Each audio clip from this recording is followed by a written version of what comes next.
Welcome home, family and fellow citizens of the African Order. I'm here with another video, and the topic of this discussion is not how you look going in, it's how you look coming out. Black people, we have been struggling through social change, protests, boycotts for 60 years. And many of them at the same thing over and over again. Access to public services, limitation, unfair practices, access to jobs, education. It's just been one protest after another, and we've been using the same tactics and strategies for 60 years. And here it is, 2021. Has this strengthened us as a people, or has it left us on the same? It's left us the same, weak and vulnerable. And this frailty is not going to stop until we stop and abandon these failed strategies and adopt new approaches, not to know equality that whites want you to have, but for us to find our own level. And until we do that, these vulnerabilities are going to remain, and they're going to be able to negatively impact you at any opportunity they get. This is one of the reasons why I'm doing this video today. I'm listening to Donald Trump, and he's bragging basically about how his party will never win an election if they make voting easier. And he's targeting black people. Why? Because we're weak, we're vulnerable, we're not organized, and he feels he can go on national TV, and whenever the president speaks on TV, it's to a national audience, not just America. He's speaking to the world.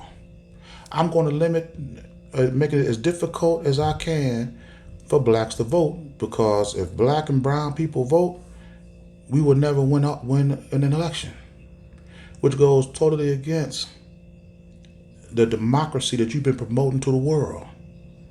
You want the world to have America's form of democracy, but at home, you're legislating against it. Why? Because we're not organized. There isn't one leader in this country that speaks for black people that really has anything in return to stop this. Well, except for me. I'm a self-proclaimed leader of black people, but that's a topic for another discussion. This statement alone should have been reason enough to put an investigation on Donald Trump and have him removed from office. You could not have a sitting president of the United States sit back and brag about when he was in office, he campaigned to work against the will of the people, to make it harder for them to participate in the democratic process that this country boasts about. You know, we need to change our approach, so we can strengthen our frailties and don't give these politicians the comfort or create the environment that they can just openly discuss this without fear of recourse. So we don't need necessarily new laws. We need to redefine laws so we can cut this deja vu politics out of existence. When we confront it with an issue, we address it, and when we come out of it, we're not vulnerable to it anymore. This is the approach that we need to have. We can't keep coming out of struggle as weak as we were going into it. We need specific laws that address the foundation of this country. And any country has a constitution, an agreement between the people and the government on how we're to proceed going forward. This sets the foundation, the guidelines, what the people are expected of the government and what the government can expect from the people. And it keeps everybody in check. We need laws specific to the representatives that govern over the people. You cannot be elected into a position that puts you above the law so that we can't prosecute you until you either your term is over or you get voted out of office. We can't have that. Donald Trump admitting that he's been campaigning to reduce the people's ability to vote should have been reason enough right there to have him removed from office. And anybody you discussed this with that did not report you, they need to be removed as well. You do that, whoever take your place, when they see all it took for you to do this one statement and it removed 8, 12, or whoever people you've been talking to, they won't be so quick to do it. And you won't have to keep going through this nonsense over and over again. And we need laws that specifically for the people, the citizens of this agreement. So it has an inclusionary and exclusionary factors. What you need to do to become a citizen and what you need to do to have your citizenship limited or removed. It sets an agreement so that we know how to interact with each other. What's acceptable behavior and what's not acceptable behavior. To hold us accountable to each other. We need a law process before a law can even be discussed. Somebody to ask, does this reduce or limit the promises of our Constitution? Because or impact the citizens of this agreement in a negative fashion? If it does, it can't even be brought to the floor. We can't even discuss it.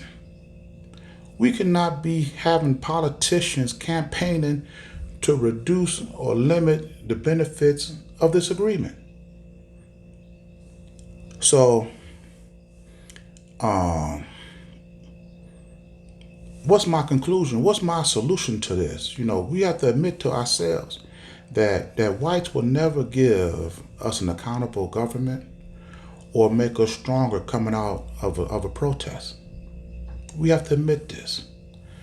And so we have to take the necessary steps to creating it ourselves, because these things are not gifts.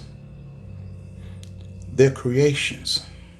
And we must create it for ourselves. Imagine white people, this white government, just deciding that we're going to change our process. We're going to change everything. We're going to make it, all that will be lip service. They're not going to give you a means to resist their will. They want you to be just as vulnerable on either side of the struggle. So we need leaders or new leadership, a new voice that is going to take us in a new direction. Because once we as a people get tired of asking for these common decencies, this is not nothing radical. Once we get tired of asking for these simple processes and realize that they're simply not going to give it to us, then we'll come to the conclusion or the realization that we must create these things for ourselves.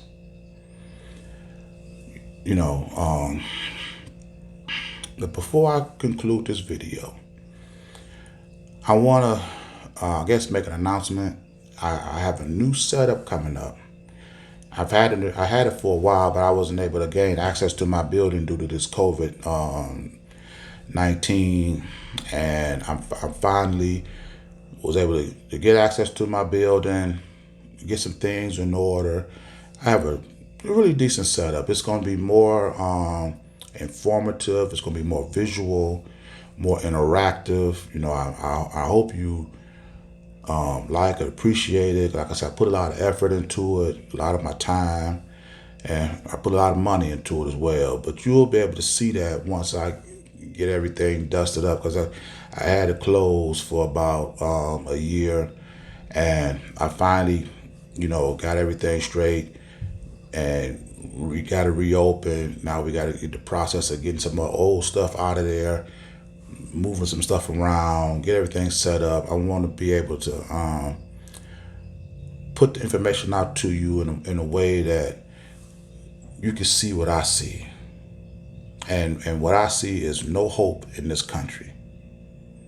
And I don't want you to have no hope in this country.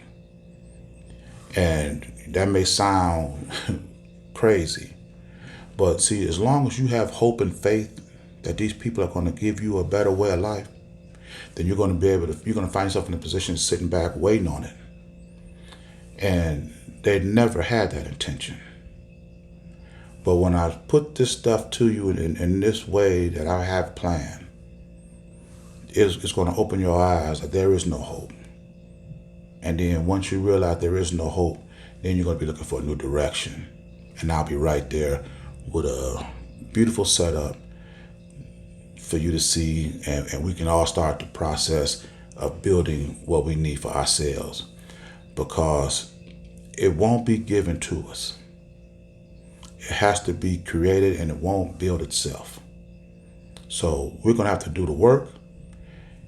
It may sound daunting, it may sound taxing, but really it's not. Once I break this down to you, it's a process that you're going to be wishing that we had started 50 years ago. So like I said, I hope you appreciate the efforts that I'm putting in to get this information out to you. If you like this video, share it, like it, whatever. If you like the content of this message, consider subscribing to the channel. Like I said, my thought process into this thing is, I don't necessarily want to become just a voice on YouTube. I want to create a presence outside of YouTube. So I don't be trying to promote and encourage people to subscribe to my channel, not nearly as much as other people do, because like I say, no revolution is going to be launched in YouTube. It's got to be launched outside with the people. So that's my goal. And so with that being said, like I said, if you like the video, share it. If you want to consider subscribing because of the content, do so. And with this video, as with all my videos, it is for the complete liberation of my people.